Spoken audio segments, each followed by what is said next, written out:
Hello everyone and welcome back to Destiny. Today Bungie held their second Age of Triumph reveal stream and introduced us to the set of activities that we will be playing for the rest of Destiny 1.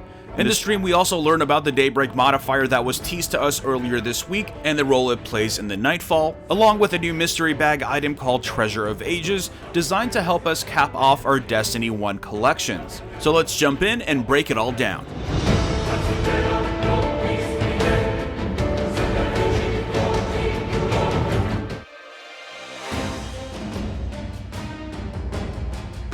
So first, to set up some context, Bungie described the Age of Triumph as a grand finale or victory lap for the last 3 years of Destiny. As such, we will be getting a brand new quest from the speaker that will take us through all of the new activities.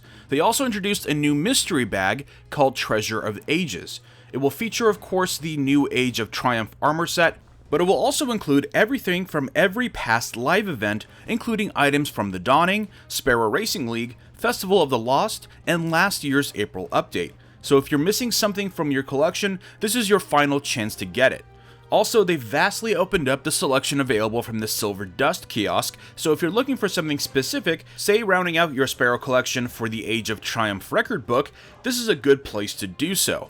I'm not sure how I feel about Treasure of Ages. In yesterday's video, I went over how it would be strange if they introduced new items in Eververse with Destiny 2 mere months away, but it turns out that you can earn 3 of these mystery bags for free by simply completing the weekly rituals, so I suppose I'm okay with that, and they even mentioned that this was designed in case you have any balance left for silver or silver dust.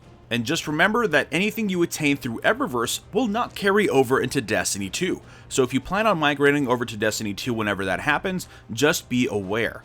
Although in the kiosk we got a glimpse at new ornaments for the No Land Beyond, Necrochasm, Vex Mythoclast, Touch of Malice, Dragon's Breath, Lord of Wolves, and Cyros Regime. So that basically confirms that the Necrochasm is joining the Mythoclast in 400 Light Glory, which is no surprise. Although there is no mention of Pocket Infinity still, and it would be a real shame if they left it out, as it is still the only Year 1 exotic that has not been brought forward. Anyways, let's move on to the real star of the show, which are the weekly rituals, which are an update to the collection of activities that is presented on the lower left of the director. Let's go over them from left to right. First, we have the daily Crucible playlist, which will be exactly the same as it is now.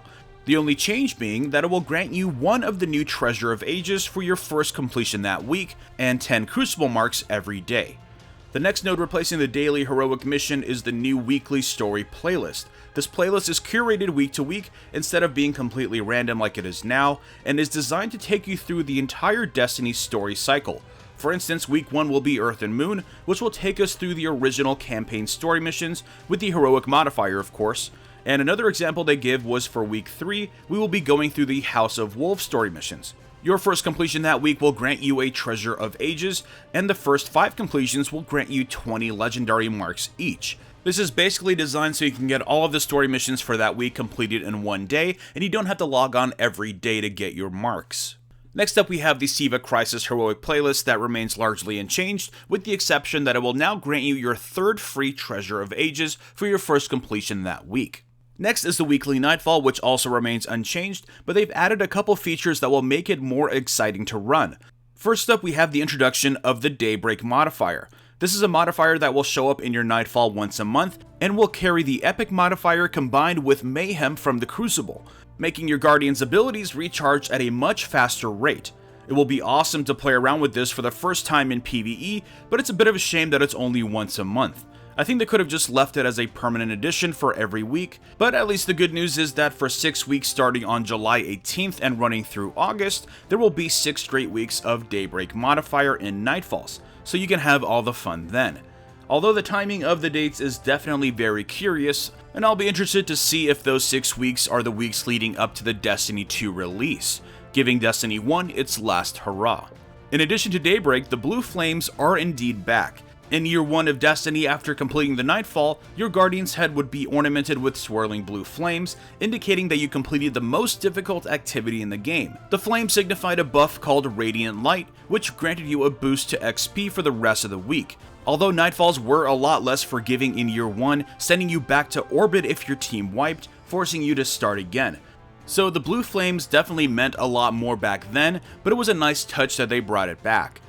Anyways, moving on to the next note in the weekly rituals, we have the return of the Challenge of the Elders. It has been brought up in light and will maintain its rewards from Varix for completing the Elder Sigil scorecard. You will also be granted a single legendary engram for your first weekly completion, which seems a bit lackluster as a reward to mention, but it is what it is. I suppose I shouldn't have expected too much more from this activity, so I suppose Skolas will not be making any returns in this update. RIP Skolas indeed. Anyways, lastly, of course, we have the weekly featured raid, which was the focus of last week's stream. Anyways, that's all they covered for today's stream. It wasn't terribly exciting. They could have honestly communicated a lot of this in the patch notes, and that probably would have sufficed. But the real exciting stuff will be coming next week as we get a better look at the new gear and ornaments, and we'll also be learning more about how elemental primaries will play into the next sandbox update. Until then, let me know what you think of the weekly rituals in the comments below. Are you happy with this final format that will round out our Destiny 1 journeys? Drop a like if you enjoyed this video, and subscribe for more Destiny content. And I will see you all next time. The truth of the matter is that most of Bungie is working on the full Destiny sequel coming later this year. In fact, they are so tight on extra resources that other studios have been brought in to help.